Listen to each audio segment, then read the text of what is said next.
swagger, okay? Regardless of what happens out there. Doesn't matter. Keep your swagger.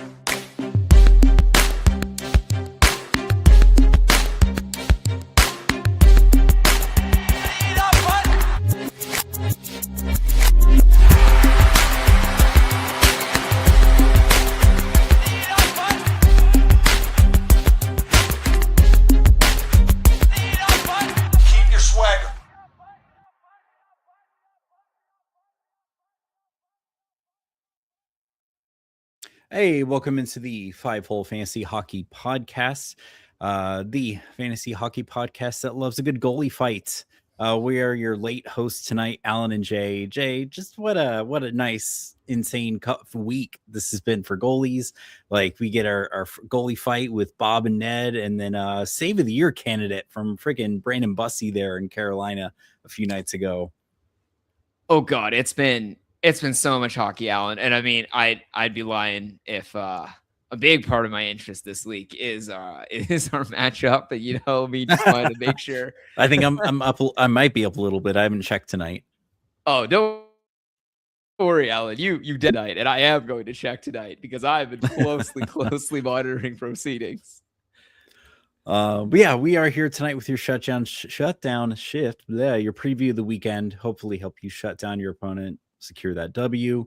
But if you haven't already, as always, make sure to subscribe to the YouTube channel, like the video, and or follow the podcast on your app of choice if you haven't done that already.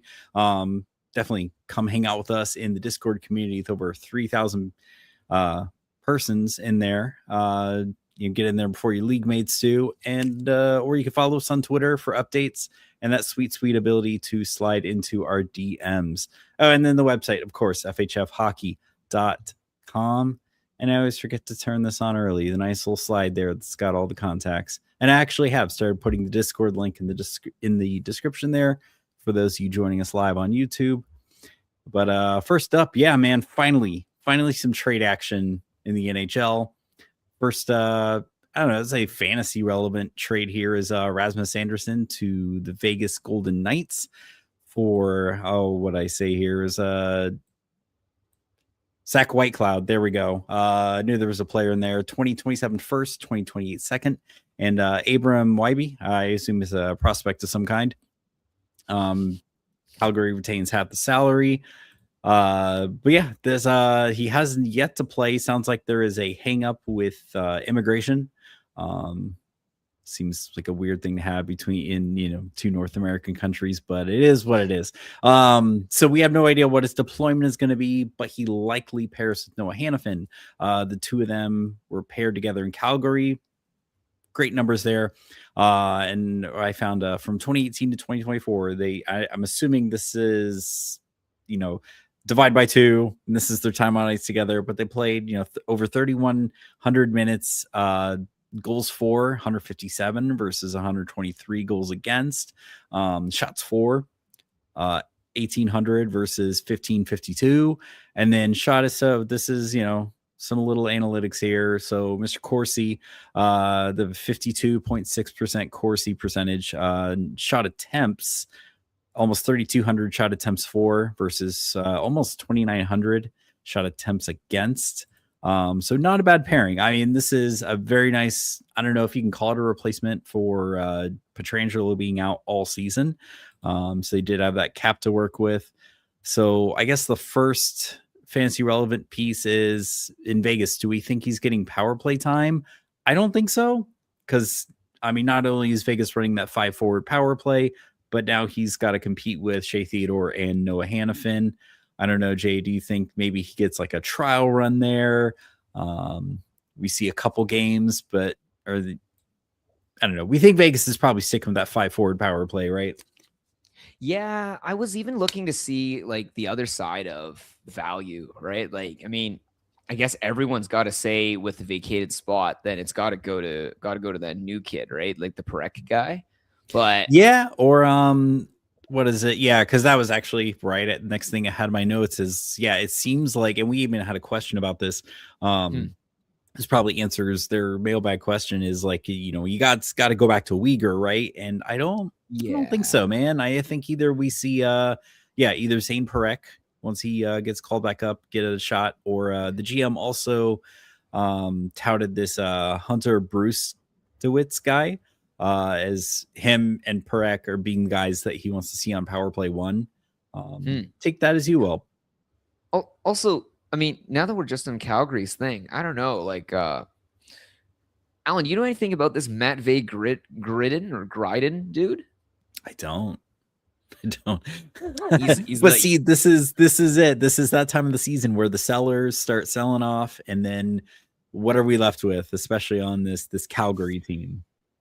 yeah, but like whoever this guy is, he's getting 14 minutes a night, but also power play 1, line 1. I don't know what is happening, Alan. It's gonna be that, right? In terms of value for teams like Calgary, where I think they're gonna get a lot of these young guns that are just gunned out there. And geez, you could power play 1, line 1. Hell yeah, like give that to me for any team. If he's worth, and I mean 0% ownership. Yeah, I mean these will be the guys you're kind of looking out for, like we mentioned in our playoff primer, which is out there, by the way. These are the guys you got to watch for, and maybe try to grab lightning in a bottle. I just I don't know. I'm not sure Calgary is the team I'm looking at. Who am I dropping to pick this guy up? Who's gonna save my season? But I would say, I don't know. I'd say Zach Whitecloud, Mackenzie Weegar. Like if they were fantasy relevant to you, their value probably doesn't change a whole lot. I'd say Zach Whitecloud, you were probably picking him up for peripherals. If anything, he's going to generate more of them because Calgary will probably have the puck less, right? For sure. Yeah, and then the other I'd say this one's somewhat less fantasy relevant. Kiefer Sherwood to San Jose for a 2027 second and a 2028 second, and then Cole Clayton, who I think is like a defensive prospect of some kind. I don't know. The man was overachieving even before he got traded. He's just on a team that may actually make the playoffs. I don't know, Jay. I don't see him. I mean, maybe he cracks top 6. Maybe they, string him to Celebrini as someone to watch his back. I don't know. I just don't think his fantasy relevance changes much. Yeah, I was looking to see what the upside is on both teams, right? So a second rounder for a second rounder. It's not a weird trade, so to speak, but I guess if he's on IR, then maybe is he like out for a longer stretch of time than I guess is being initially let on. Like that's how I'm Sherwood. I don't know. I'm sure. I mean, we got the Olympic break coming up. He'll probably be back before then, but it definitely sounded like there was some push to like, hey, you're not going to get that first. Just try to get what you can. So that's how we got 2 seconds. I mean, it officially, weirdly, Alan, like I don't think we thought of this going into the season, when it was October 4th, but the Sharks are buyers, right? Like this is an expiring deal. He's not got any long-term value, so to speak, right, on an expiring. This is an injured player. They literally are getting him and banking that he's going to be relevant for the remaining half of this 25-26 and that's likely playoff season. Relevant as far as what? I mean, at best, I see middle 6. First round exit? No. For Kiefer. I see middle 6 time, maybe power play 2. I don't know. Maybe they randomly give him a shift on power play 1, but I don't see him getting a super big fantasy relevance bump here. Will Smith, Eklund, Celebrini, Klingberg. That's probably the staple. And the last one I would say that could be bounced out or not is maybe Wenberg. I don't know. Yeah, if I mean, say maybe Kiefer is like your net front guy, but I just don't. I don't see it being huge. Like this was. I don't think he's suddenly worth a lot more to someone in a trade just because he's on the Sharks, right? I think his peak value was when he was shooting at like 30% or whatever it was at the beginning of the season. I just, I don't think it really bumps him up much fantasy wise. Are you warning listeners of another Timo Meier catastrophe? Disaster? Oh God, no! But like Timo Meier would actually like score goals and do other things. I mean. And there's a chance Kiefer Sherwood could. I don't think it'll be nearly at the rate because that shooting percentage had to come down eventually. I mean, he is now officially the second highest scorer on the team, which is hilarious. Oh, that'd be hilarious. Oh man. What a time. No one is scoring in San Jose spot. except for Macklin. Honestly, it's crazy. And it's insane. Oh man, what was the statistic I saw today? It was like Ottawa has 53 points and they're like last in the division, I think it was. But the Ducks have 53 points and they're like third in their division, like in a playoff spot. Yeah. What a world we live in too, where obviously like aren't the Avs like 12 points clear of everyone in the East? Like it's something disgusting. It's not even fair. It's like the Avs, the Stars, everyone else out west. And well, I'm sure the Oilers will catch up. But yeah, the Wild are pretty up there too, actually. Yeah, that's right. Them 63. Too. Just 3 teams killing everyone else in the Central, and then everyone else kind of like eating Play-Doh. Yeah. Bath. Well, the Atlantic is a bloodbath. That as well. Don't ask me how I know that, Alan. Anyways, moving on to injuries here. Probably the most high profile in the last few days is Luke Hughes left Monday's game with what is suspected to be a dislocated shoulder. Just before we hopped on, I did see an update. It looks like they are not going with surgery. They're going to try and rehab it, but he's at least out through the Olympic break. Like they put him on LTIR, so he's out at least a month. So yeah, maybe we'll see him after the Olympic break, but man, yeah, Dougie Hamilton, like how the turntables, like they're trying to get rid of him. Now it's like, well, yeah, now you need him. And then I guess this gives a little bit of a bump to Simone Nemec, right? I saw he was on power play too. But yikes, man, that's huge for them. And this whoever this doctor is that like looks at the shoulders of the Hughes family, like he's probably set for life. I was gonna say, yeah. I was like, what does this guy do? Like, is he just like drive home? It's like third mansion or something. What is going on? Yeah, dude is. Anyways, oh man. Anyways, nope. Can't say anything that would cause malpractice. No. Okay. I was just saying, how is he getting all these recurrent surgeries out? Anyways, second-rate cyborg shoulder replacements. I don't know. He's a fantastic dude. Let him do what he is doing. But yeah, like it is kind of uncanny that he's getting these many opportunities to operate. Yeah, like I do want to say also, is it one where we think without these sorts of, I guess, what do you call it? Distractions, so to speak, nepo distractions. Do we think that just on basis of value of quality of play and quality on ice, is this weirdly putting an could this be a good thing? Yeah, like icing New Jersey's best lineup. I don't know. What are they? They've won 4 out of their last 5. I still think that shooting percentage, because someone was asking about it was like a 1-for-1 trade for Bratt. And I was like, yeah, like Bratt's shooting percentage is down some, like the team shooting percentage, like there's definitely room for them to pop off. And I don't know, maybe this helps, like just having to work with what they have, rather than the Hughes family saving them all. And even then, it sounds like Luke is still, or not Luke, Jack still has something up with his hand that's recovering from not being able to use silverware properly. So I don't know. When do you think his last goal was? Oh, that's right. I think I saw that he hadn't scored yet. Yeah, it had to have been before he went out. The very first game he came back, and that's the last time he scored, December 21st. It's been 1 month to the day since his last goal. Yikes. That seems like a shit ton of time, Alan. Like that is. Yeah. That's what I'm thinking. He is not 100%. So I don't know if this is a buy low or I'm staying clear for the rest of the season. And further confirming my bias that I would not draft Jack Hughes, especially in the first round. He is shooting a ton. I will say he is shooting a ton still. It might be what's your term, Alan? You've thrown me onto a snake bit, I think, but it's okay. Yeah, his due per 60 is pretty high. He's due for 60. He is indeed. Well, I mean, he's what is his historical rate? But right now he's under 10%. So it's got to be like at some point, Alan. I'm sure. I don't think Jack is like a league average shooter. He's got to be higher than that. He's got to be higher than that. Yeah.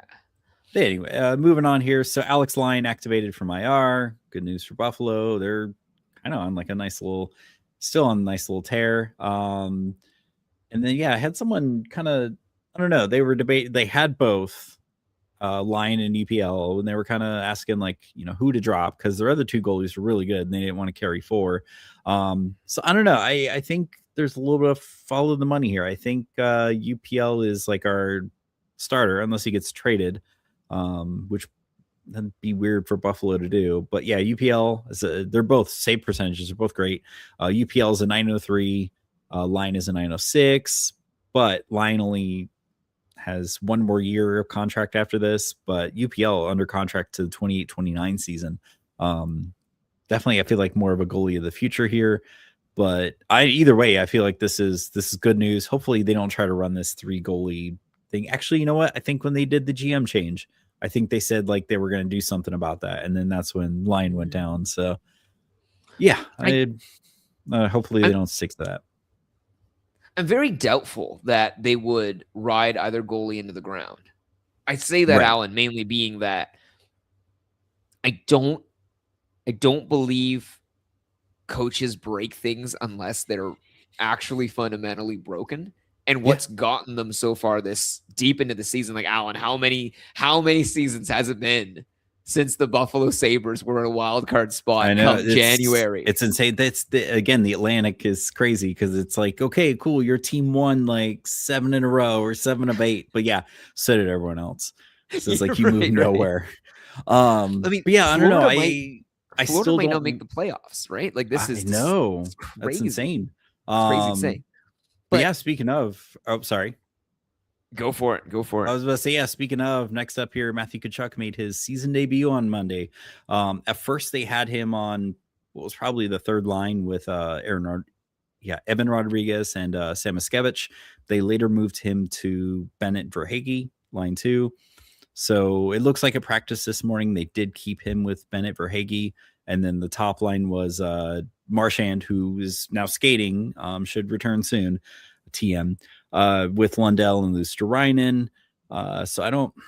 No points, though. Yeah, no points. And loss. Regulation no loss, too. They got lit up. Kachuk got slammed pretty hard by, I forget his name already, but he's my hero. That hit should be in the loo.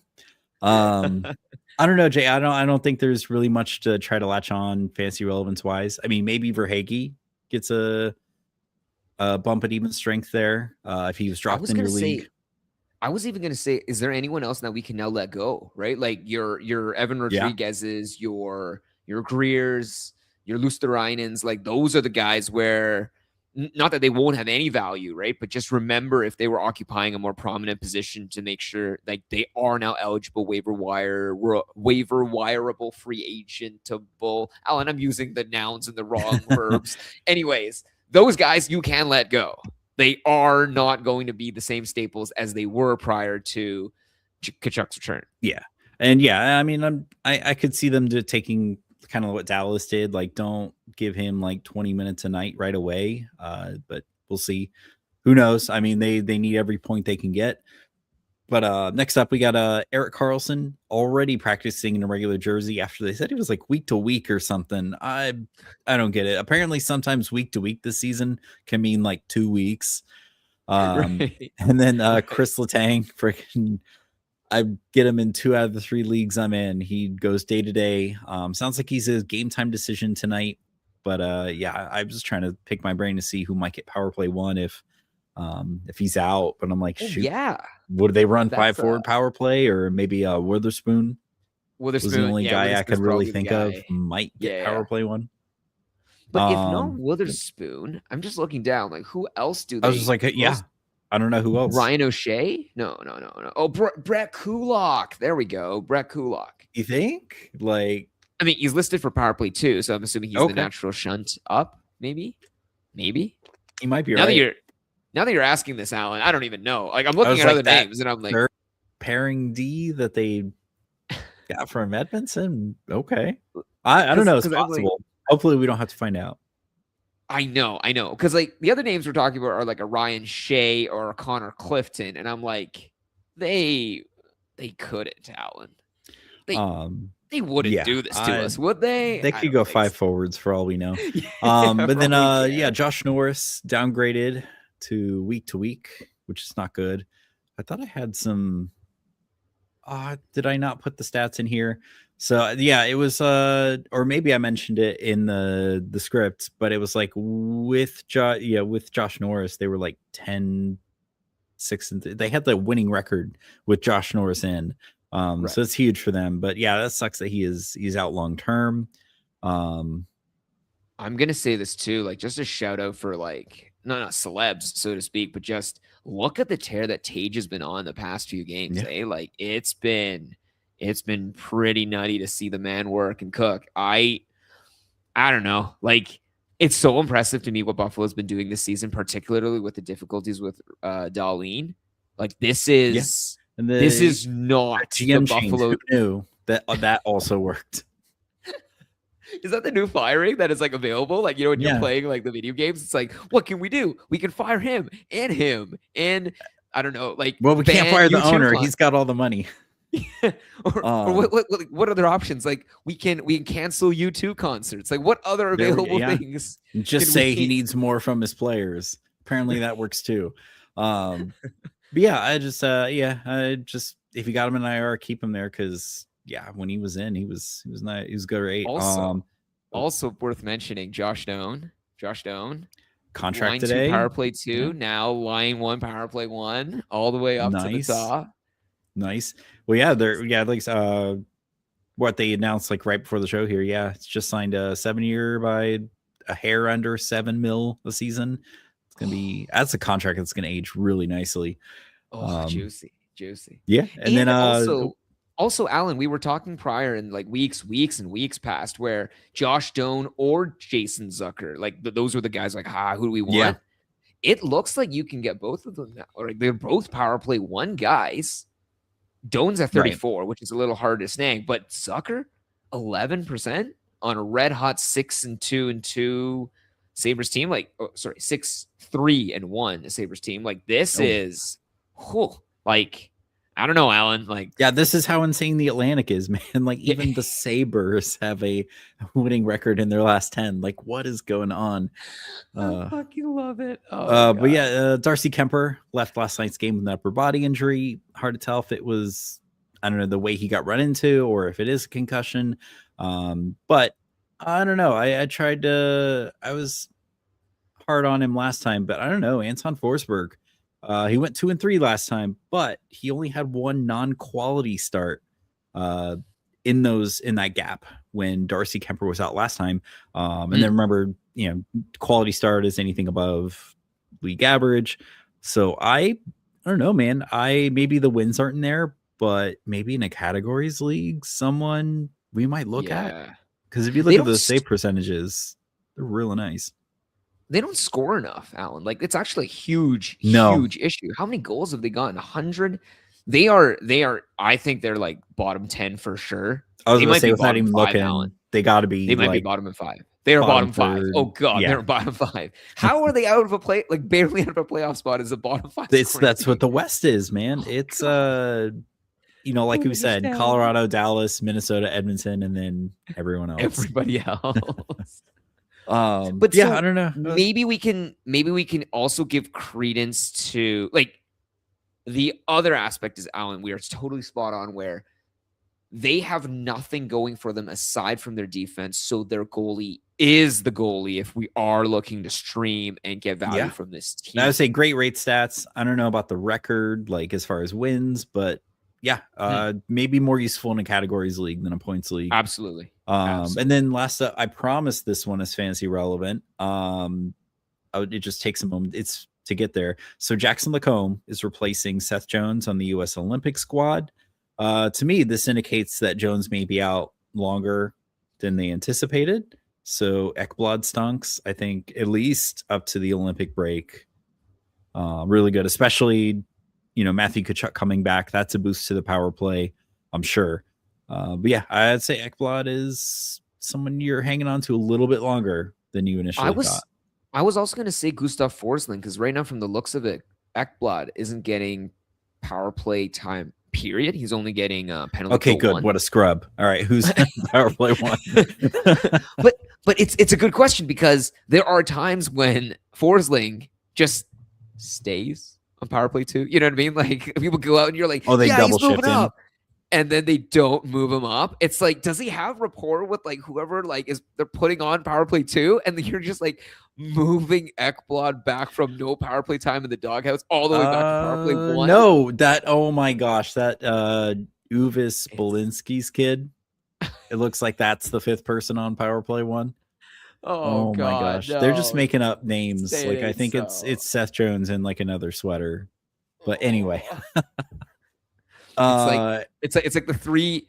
What's the meme, Alan? Where it's like 3 of them, they're all in a trench coat. What's the thing? The three dudes in a trench coat or something. 3 dwarves in a trench coat or something. In a trench coat. Or there we go. Like the Spider-Man thing. Like, they're all pointing at each other. Like, it's all the same guy.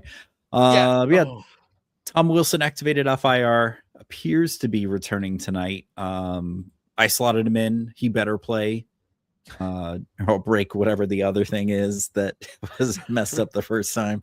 But yeah, before we get into the weekend preview here, question in the chat. Someone looking to drop Wallstead. I was wondering when those were going to start coming in. 16 category league, so yikes. Like, you got to have cream of the crop or else nothing. So his other 2 goalies are Shesterkin and Mackenzie Blackwood. He's naming off a few options here that I guess are available on the wire: Vimmelka, Yari, Swayman, Schmid, or Lyon. Well, with Aiden Hill back, I think Schmid is bottom of the list. I don't know. I might go Lyon there. Lyon or Vimmelka. Yeah, like Wallstead's best potential in terms of starts is Lyon's current and most likely end of season setup, right? Like, we only have how many games left in the season? 33, 32, roughly something like that in season. Right. I mean, I still say you keep Wallstead. I just think this is a bad stretch. And again, this dude's a kid. Like, I forget how many games he has under his belt, but it's not like a great sample size. So this could just be a little bit of a slump for him. He's not getting the chance to play out of the slump, though. That's the only devil's advocate. Like, that's true. Yeah, because Gustafsson will probably get a few starts. Minutes. Yeah. Yeah, and it's hard to say if Lyon is going to get the lion's share, give the pun of the starts, or if it's going to be a 1-to-1 split. You couldn't hold back, Alan. Oh, it was the first term that came to mind. Yeah, of the ones he's mentioned, I would say maybe Vimmelka or Lyon. Okay, but the one thing I would say, Alan, is would you not say that? Okay, let me track this back a bit. In order for Allen to hold immense value, I would say him being a 1A and a 1B is going to be the part that holds Lyon's value all the way through.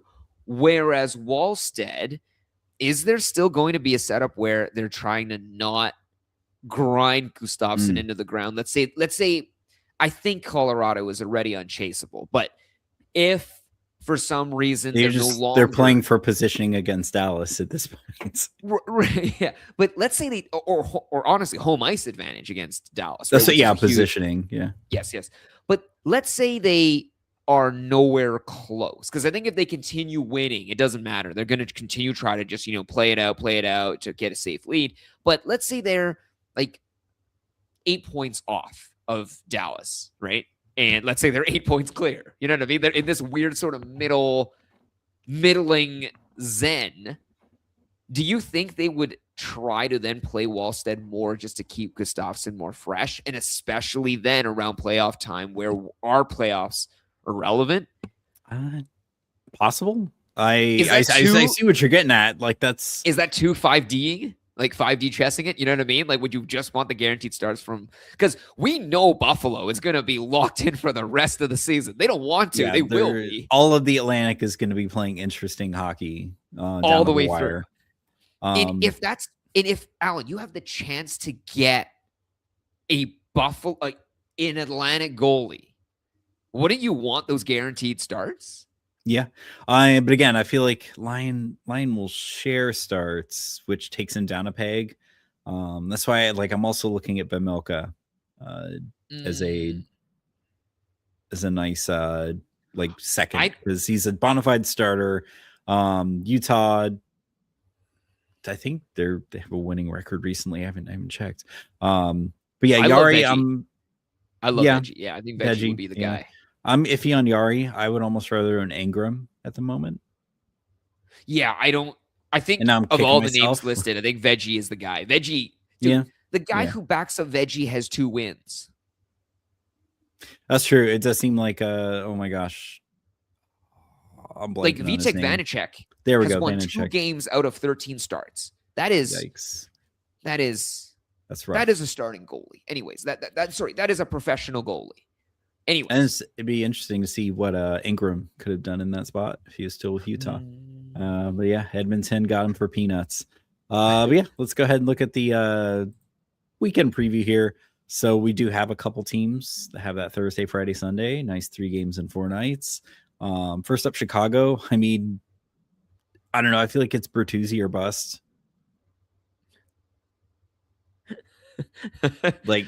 Pardon the alliteration, but yeah, I feel like it's Bertuzzi. He's 58% owned. I mean, you can pick up Levshinov at 11%. He's getting power play 1, but and giving you about 2 hits a game. But I don't know. I owned him. I think in 2 or all 3 of the leagues I've been in toward the beginning of the year, and I just ended up dropping him for other guys I felt like were doing more. I don't see any other guy, maybe Burakovsky, but even he's out. Yeah. I think he might be a game time decision tonight. You said it best. Yeah. Who's and next? If you want even strength, I mean, Ryan Green, but if you want riffs, Colton Dock still hitting a bunch. And then I found this Louis Crevier guy. He's giving you about 2 hit shots and blocks per game. So nice even category coverage if that's your thing. The other team, Vegas here, I feel like Barbashev is the only points play here. And he's not even, I don't know. I feel like he has short bursts of being relevant, but most of the time, I don't know. I feel like he just, again, I think I've said it multiple times this season. I just feel like he may just do stuff that doesn't show up in your box score. And that's why he stays on that top line. Agreed. But yeah, great source of hits. Jeremy Lazon, 19%, almost 4 hits a game across his last 8. And then Keegan Kolzar. I know we used to pump him all the time for hits back in the day. 38 hits across his last 8 games. So yeah, great source of hits. I think Zach Whitecloud was your block guy, so he's gone. Other than that, I didn't really see who's the next guy. Honestly, yeah. Who's the next guy up? I think they called someone up. No, I was like, who's the next guy up? As in I feel like Vegas always gets one vacuum cleaner. You know what I mean? That just vacuums up, sucks up all the shots. And I was like, I don't know who the other guy would be, to be honest. Yeah, I did. Like I said, I was just, looking at last 2 weeks or something. I was like, I don't see anyone that's really pumping out a lot of McNabb. Oh yeah. Isn't he? He's week to week or something, right? He's gone to Washington. Because I picked him up in the listener league for the category coverage, and he freaking goes day to day or week to week or whatever, immediately after. So yeah, the new year. Yeah, he's not played in 2026, and he is conveyed to be out until after the Olympics. The Olympic break. So, yikes. God, it is. Anyway, yeah. So then Thursday, Saturday, Sunday teams. You got Florida. I'd say just go check on Anton Lundell, 45%, 4 points in his last 7, and especially if Marchand comes back this weekend, it's a nice boost for him. We have to say Belinsky, right, Alan? We have to. Yeah. Uvis Belinskas. He probably has less than 1% ownership. Oh no, Alan, he doubled that. 5. No. He doubled like that. He's 2%. 2%. Oh my Yeah, gosh. yeah. I don't know how much I'd count on that sticking though. We'll see. Yeah. But if you want to roll the dice on it, him keeping that deployment, he's everywhere. It's so insane to see because like you look at his stats and you almost feel like they only pull him up, like to play when any of the guys gets hurt, any of the other guys get hurt. And then you check like his games played and he's played 39 games, Alan. He's played like most of the season. He's just invisible. He does nothing. Just does nothing. That's what I'm saying. I think it's just Seth Jones in a different sweater. But anyway, and yeah, Erod, Samoskevich, although they're less relevant if Matthew Tkachuk's on that second line. AJ Greer, someone to give you hits if you're looking for hits, and he's actually got 4 points in his last 7. Not bad. We already said Luosterainen? He could do Luosterainen. I have given up on him. I feel like he has been my Florida stream like a couple times this season and done nothing with it, or done something after I dropped him to grab someone else for the weekend. But Ottawa, you look at the 5 goals and 15 assists he's gotten, and you're like, wait, what now? Like, like, yeah, when did you do this? After I dropped him. After you dropped him, yeah, of course. But yeah, next up, Ottawa. I feel like a team with a few more goal scoring options here. Hey, Dylan Cousins finally over 50%. Nice, 58%. Yeah, just amazing in like categories, bangers, points, leagues. Like I said, Jay, I think in the listener league he's like 25th overall. He is something amazing this season. In our in the 2 points leagues you and I play in, I think he's like top 50. Just because all his peripherals are worth so much, and he gets power play 1. And it's like one of those ones where this guy did we hear anything out of Ottawa about this guy? Like even now, Alan, like your praise of him is probably the first time I've heard anyone say anything. I think I was just excited for him, like in the oh my god, the Josh Norris trade. Josh Norris, Dylan Cousins trade. Yeah, because I was like, oh shit, like he's probably gonna get power play 1, and sure enough, I think the back half of last year he did. He's getting it this season. I think they've bumped him off a couple times. And he's knocked off like really good. And he's knocked off perpetual stalwarts as well. Really, Claude Giroux. How many years have we seen him take the dot come power play 1 and 2 or whatever? And now it's Cousins season. You know what I mean? Like, oh my goodness, yeah, it's about time. Yeah, props to you. Couple goal scoring options. I mean, Shane Pinto, 29%. But I hate, again, I always hate recommending center onlys, especially, Thursday, Saturday, you'll probably have trouble getting them in. And then Ridley Greig, a 7%, try eligible, and he's on the line with Brady and Cousins right now. He's got 5 points in his last 7. I mean, power play 2, but I feel like he'll have a much easier time getting them in somewhere. And then Fabian Zetterlund, giving you about 2 hits and shots a game, 9%. And then I actually picked him up in the listener league, I think last week when they had I think Ottawa had a pretty good week-long schedule. Tyler Klevin, who I'd never heard of before last week. Really nice category coverage in his last 7 games, 6 shots, 22 hits, 11 blocks, giving you a pretty nice covering there, especially with hits. Yeah. Yeah. And then Friday, Sunday, we got a few teams here. So first up, Anaheim. I definitely want to make mention of them because then they do play the following Monday. So you can get 3 games in 4 days out of them, plus gives you a leg juicy up for Monday.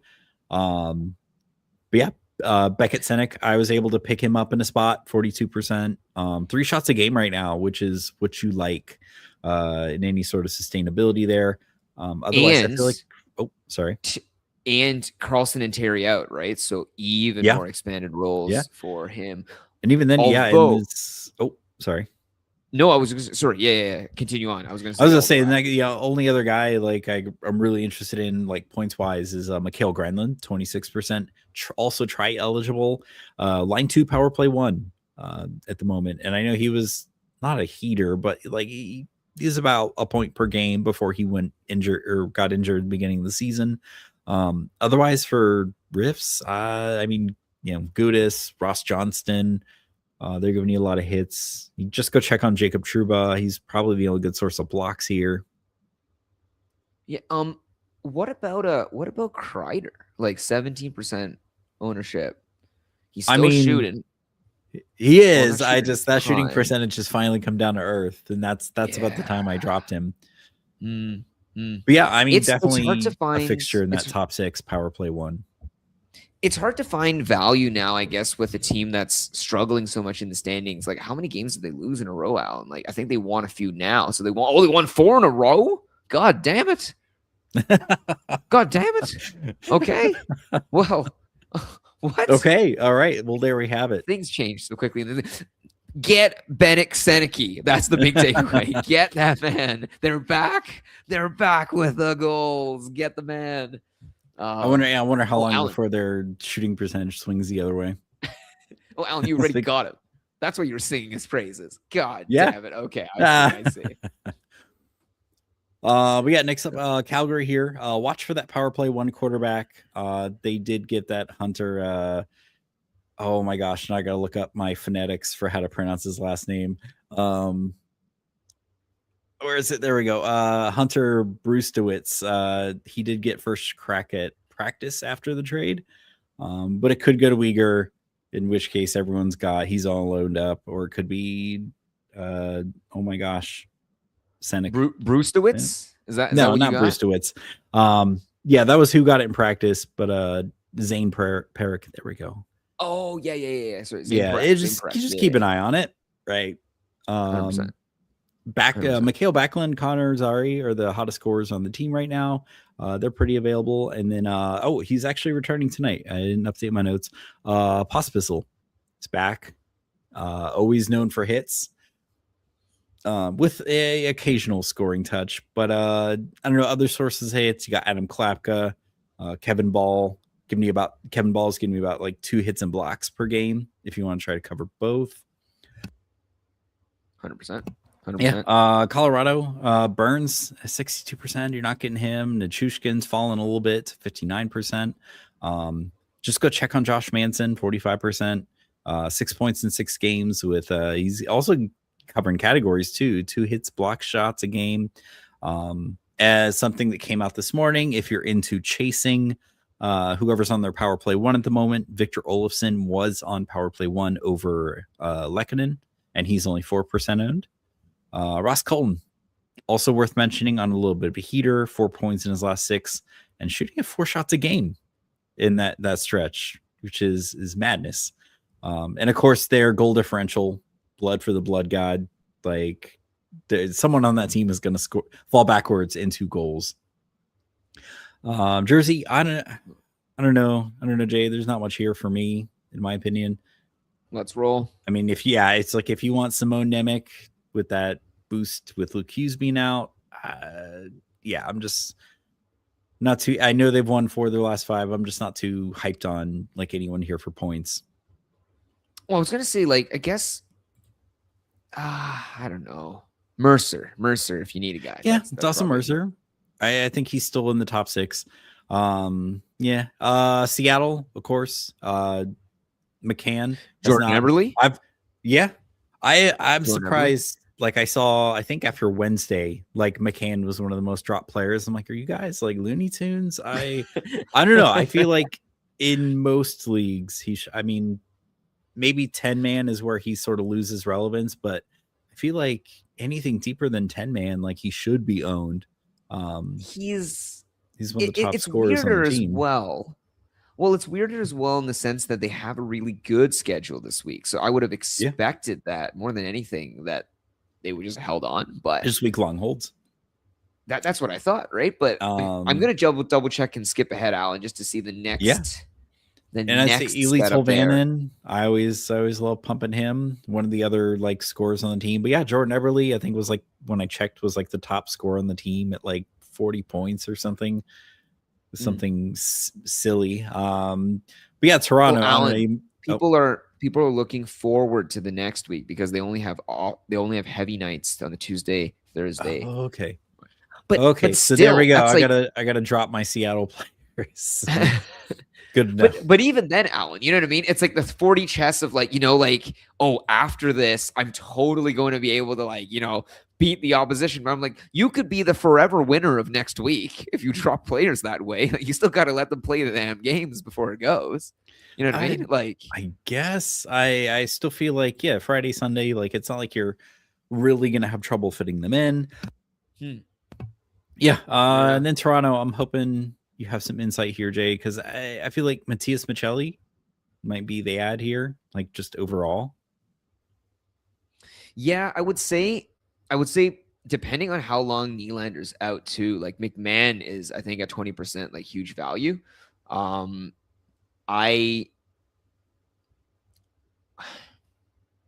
don't know how likely Toronto, like if you look at how Toronto's been playing the past few times, like Toronto has been doing pretty well, but Toronto hasn't necessarily been crushing opponents. Like a lot of the games that Toronto wins are pretty nitty-gritty games.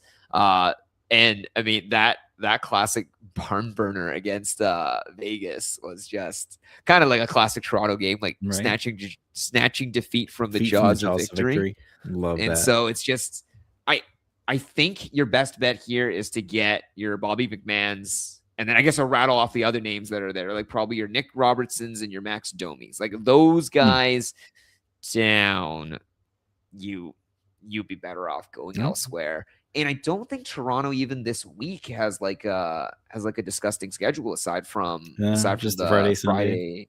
And then do they have a good schedule the week following? They do Probably not. So they are literally, I think they have identical Seattle Kraken schedule. So if you were willing to take a flyer on any Toronto guy in the coming week, you probably should instead go back to this clip right now. Hear Alan talk about all those Seattle Kraken and pick all those guys up. Because why the fuck would you go to like bottom 6, no power play or power play 4 or power play 2 forwards when you could get top power play 1, line 1 guys? So that's why I put Seattle as like a tier 1 stream for the week. Was there's like if you want the top players, easily accessible, and they have a great schedule, and some of their opponents were winnable games. I was like, yeah, Seattle. I thought was a great week-long stream. How is Jordan Eberle 30% owned, Alan? How? It's Matty Seattle, Beniers man. Is 28% owned. Like how? I don't. Anyway, yeah, you're right. Because it's Seattle. Yeah, it's Seattle, and I feel like a lot this week is I don't know, like the busy days aren't really that busy this week. No, you're right. So you might just be able to hold what you have rather than going to the well. But last up, Vancouver. I mean, Elias Pettersson and Phil Hronek are the only guys above 50%. I mean, you can pluck guys here for the deployment, but I don't know, man. I'm not high on Vancouver. I feel like they're going to sell. They're only going to get worse. But if you're looking for the deployment here, you got DeBrusk and Linus Karlsson on power play 1, and then not Z Boyum. It looks like they had not Hollander, Willander. There we go. Dang old heated rivalry. Tom Willander was on power play 1 at practice today. So I just don't know. This is a team I'm like I would pass over. Alan, I don't want to. What do you call it? I do want to know what you think about this question posed to me that was on the Sit Star Saturday. They posited, I think it was Patrick. I think Patrick posited. Okay. Hey, where do you think, I guess, EP's value falls? And when I responded, I was just like, like the team's selling, all that stuff and everything. And he clarified, and I thought of it, and that was interesting. He's like, no. We know they're selling. Do you think he's worth holding on to in case he's sold to a contending team? Yeah. And I was like, oh, that's like a, you know what I mean? Like that's the inverted version of the problem. But I was like, what do you think on that? What's your take? He's holding for the speculative value, which is nice. Yes. Which is good. It's better than trading for the speculative value like I have done in the past. Sometimes it works out. Sometimes it does not. JT Miller. Miller. Oh, I love it. Yeah. Timothy Miller. So what's a, God, he's not even pacing for 60 points this season. That's my issue. I was like, what are we holding on for? You know what I mean? I was like, even if he goes to a contender, anyways, I don't know. That's where my mind went. I mean, if he lands somewhere like Montreal, like I mean, shoot, do they put him on that second line with Demidov and Slavkovsky? Like that could don't they have like 5 or 4 like 30-point or like 40-point guys or something right now? I think it was like 5 40-point guys or something like that. It's insane. Yeah, like that team is just blowing. Yeah. And watch, they're probably like 4th in division. I haven't checked, honestly. I don't think my anxiety can handle checking the Atlantic standings every day. They're third right now. Third. Yeah, okay. And they've probably been third for like 2 weeks. But yeah, sure. I don't know. I feel like he is a hold.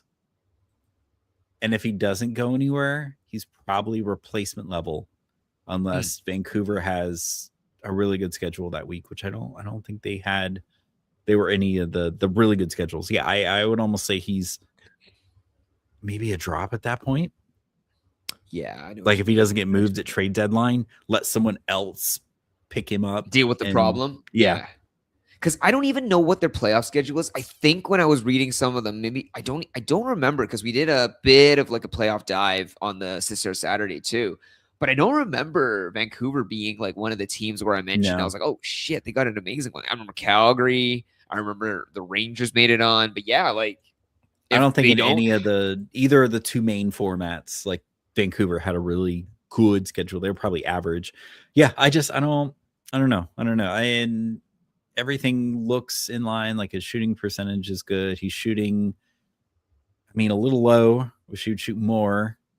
Yes. But yeah, 29 points in 41 games. Like not even a point per game guy. Like, and the other one that sucks is he got so many assists in prior times as a huge buttress to his scoring value, but like the same way we're talking about how like the Wild, not the Wild. Oh God. How we joked about how the Sharks got Kiefer. And then afterwards, immediately he was the second highest goal scorer. Vancouver's got a very similar issue, right? Like, I think they just lost Vancouver by losing. Oh yeah. Kiefer, wasn't Kiefer like their top goal scorer or like second highest? That's how. So you got to feel bad, man. Like I feel like all these Canadian teams have like these rabid fan bases, and this is what they have. Like it makes sense why I hear that all Canadian like NHL fans have an American team that they root for, because you got to feel bad. This is almost it's not comical, like it's almost malicious. and you almost wonder, like Petey is a victim of, like, I mean, I'm pretty sure he's a victim of his own failings in some facet or form, but maybe he's also a victim of the circumstance where if he's given nobody to score, how can he get assists? Yeah, right. And like, that's how do you even move that contract, right? Because what is he, 11 mil a season? Yeah, 11.6 mil. How's he going to show off enough to like impress folks to, like sell the farm? Like that, right. He's got to be there. He's got to be there. Alan, I must be seeing this wrong. Are they putting Elias Pettersson on the penalty kill? Am I seeing this wrong?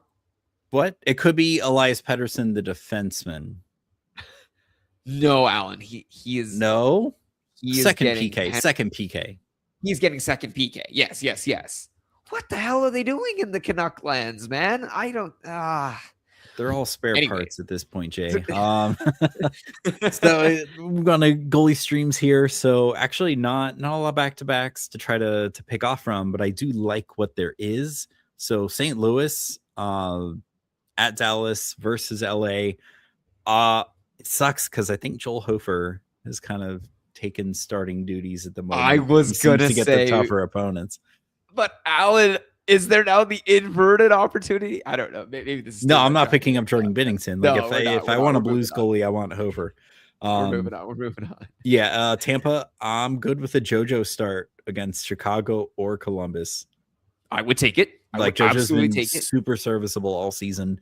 I want to say it's a sure thing, but fire. Yeah, 9-0-1 again, playing with pretty much an AHL defense. Like with Hedman out, McDonough out. We are literally just like used to Tampa doing Tampa things. But Alan, they are a plus 49 goal differential. Yeah. It's like a buddy of mine said, like Tampa is the New England Patriots of the NHL. That is such a good equivalency. Wait, aren't the Patriots also like in like playoffs right now? Like still going They hard? could like, be. I think it's just they're a team that's just like they're just gonna do well, and you just gotta live with it. Like you can hate it, but they're gonna do well. They're gonna do well, and they have the best goal differential aside from the Avs. Like they are for all intents and purposes. I didn't see we were beating Dallas because I thought at one point it was like it Colorado, Dallas, everyone else. It was Colorado, Dallas, and everyone else for the longest time. But just the very fact that this team is doing the shit that they're doing, and everyone's kind of just like, I don't know, eating crackers and cheese. Like, guys, this is insanity. We're just so used to it. Get the fucking goalie that's getting the wins for this shit. Right. And then Washington, I mean, a Lindgren start maybe against Calgary on Friday. I'm cool with that. Like, I don't know. Yeah. I'd still rather get a JoJo. Yeah. I would go with JoJo. I would go with JoJo. It's only 2 back-to-back Saturday, Sunday, Florida and Ottawa. Yeah, I would take a Tarasov start versus Chicago, especially if they're on the back half. Well, no, it wouldn't be the back half of back-to-back. But yeah, I would definitely take Tarasov against Chicago. Even though they just got it's not the back half of back-to-back. It would be. It's not. It wouldn't be because Tampa would play Chicago on Friday, and then Florida would play Chicago on Sunday. So there'd be a day between.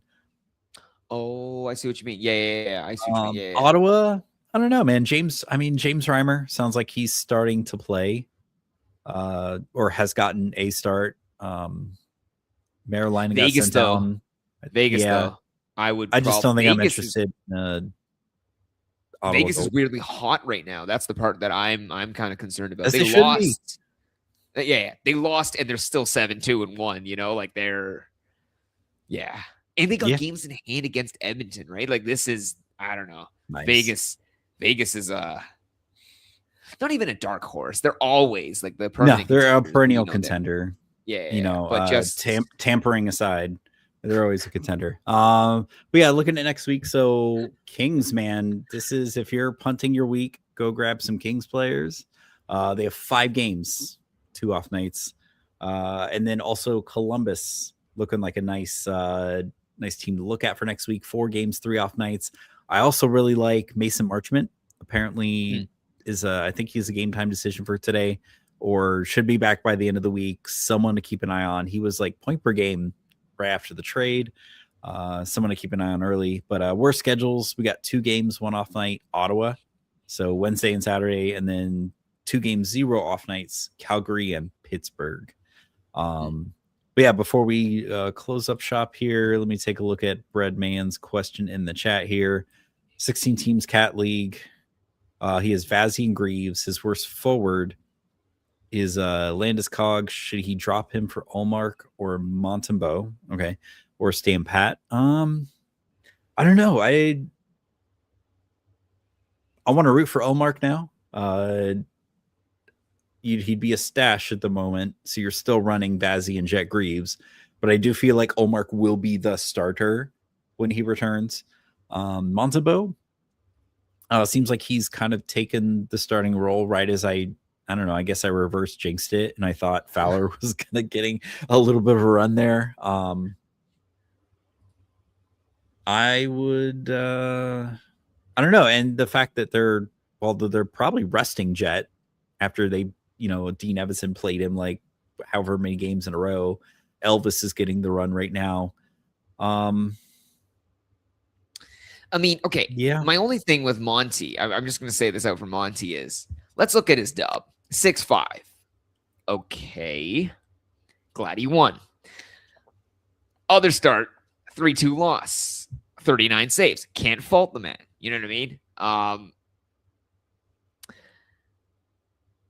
He's made over 20 saves, almost 40 saves in his past 5 starts, Alan. He's won 4 of them, and he's still at an .873 save percentage. You know what I mean? Like this is Montembeault, right? This is Monty. Yeah. And so I'm just sitting here going, like, if we're talking about a sample size, it's possible that he had a massive 30-game window of, he just wasn't feeling it. But at the same time, if we're talking law of averages, the very fact that he's sitting in a spot where it's 8-7-3 after like a huge win streak, I don't know. I would say Olmark is worth the stash. We just don't know how long he'll be out for. I mean, I like him releasing that interview. I don't think means that. I mean, he's actually shown up on the ice a few times, so he could be nearing a return. But I don't know if it's like he'll be back this weekend or next week. Or he also hasn't played in 2026, right? Right. He also I think he took that leave of absence. Who to sell high on Hurdle for is his next question. But yeah, well, I mean, sorry, ADD squirrel. Depends who you get it. I would say, yeah, Olmark, worth the stash. I don't know what the new coach is going to do with Jet. Like if it becomes a tandem, if Elvis is his guy and he wants to give him the starting role. I don't know. I don't know if Jet Greaves is worth dropping for Montembeault. Yeah. Who to sell Hurdle high for? God. I'm trying to think like who's. You probably have to throw in a sweetener, but I know Kempe. Mm-hmm. Try to get Kempe before next week. I know he's been slumping. Trying to think of some of these guys that are like. I'm just thinking if you were to go for it, I think the better play would be to try to see if you could snag any Rangers, right? Like I would personally, first and foremost. Well, they'll be Rangers today, but who knows if they're going to be Rangers. That's what I mean. That's what I mean. So you could play that game where it's, hey, I'm not saying that Zibby is obviously, what do you call it? Like, I'm not saying Hurdle is anywhere near as good as Zibby. Yeah. But I'm going to say, do you think they would fire sell everyone? And if they would you want to be holding, would you want to be guaranteed? Well, actually, I guess that play wouldn't work in the sense that Zibanejad would hold value regardless of the team he was on. Yeah. So it sounds like he's not waiving his no. I guess that doesn't mean anything in New York. I mean, the other angle would be like if you go down the list, like who else is next? Like I'm seeing Will Cooley, I'm seeing Tro. Like, are these the other names that we would kind of? Right.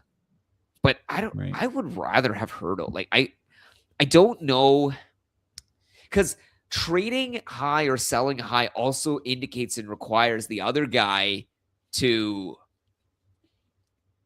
The other guy also has to believe and then also fall for, and then also have a situation where the guy like crashes down to earth and your guy goes up.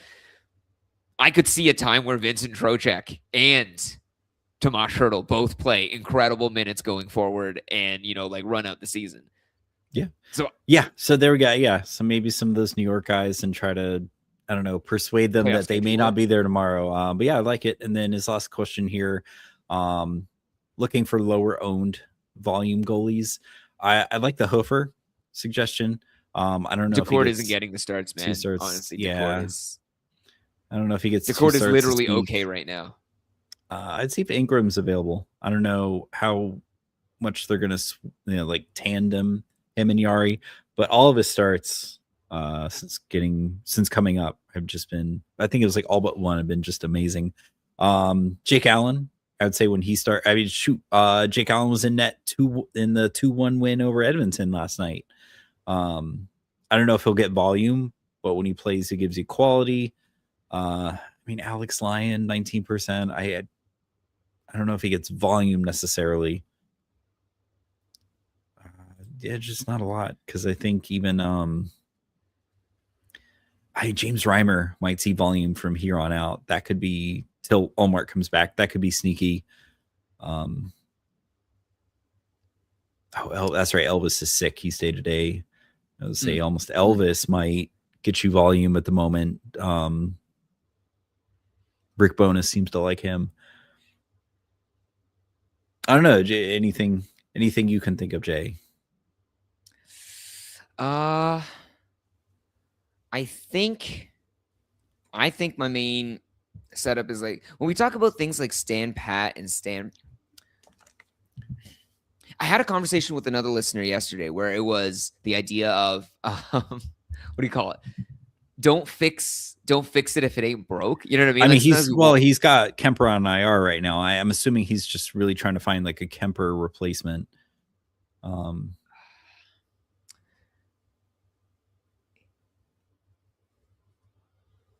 I need to check Veggie. When you mentioned Veggie, I just want to know like Veggie's. I don't think he's lowly owned though. I don't think he was the only owned either. I just want to like check what he was working with. 84.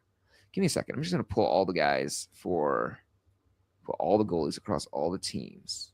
Because I would say if we're talking like a 50% setup, right? Like 50% down would be the guys that we're talking. Yeah. Yeah. I would say so Greaves, Skinner, and I see that's like the Skinner. Joey Just like I don't think Skinner would be lowly owned. So Greaves, Skinner, and Joey are all hovering around 60. And then the next tier down goes to Vladar, Askarov, and then I think it's a pretty steep drop afterwards because you get to like Hofer, Jake Allen. Maybe Askarov is the guy that's really, really like what do you call it? Oh, I guess it depends how Vladar is doing too, because it looks like he's on IR right now. Yeah. I see. I thought I saw he was practicing, so he may not be out that long. That's what I saw. I feel like he'll definitely start a lot, give you good rate stats. I don't know about the wins necessarily being there, but yeah, that would be another one if he was healthy. But I'm assuming you want something right now. So I would, yeah. I mean, like I said, I think hopefully Reimer is better than Miralainen or some of these other guys, but that would be a lowly owned sneaky option, I think, because we still have no idea when Ullmark's gonna be back. He could be back tomorrow, next week, next month, for sure. Yeah, but yeah, just go ahead and bring it on in. Thanks everyone for tuning in live that did that. Thank you for everyone listening. If you haven't stopped it and turned your music back on already, we'll be back Saturday for sit start, and then of course Sunday with the week 17 script. God, we're coming down to the wire here in the season, but yeah, good night, good day everyone, take care of each other. Hope y'all make the playoffs. We'll pick you up later.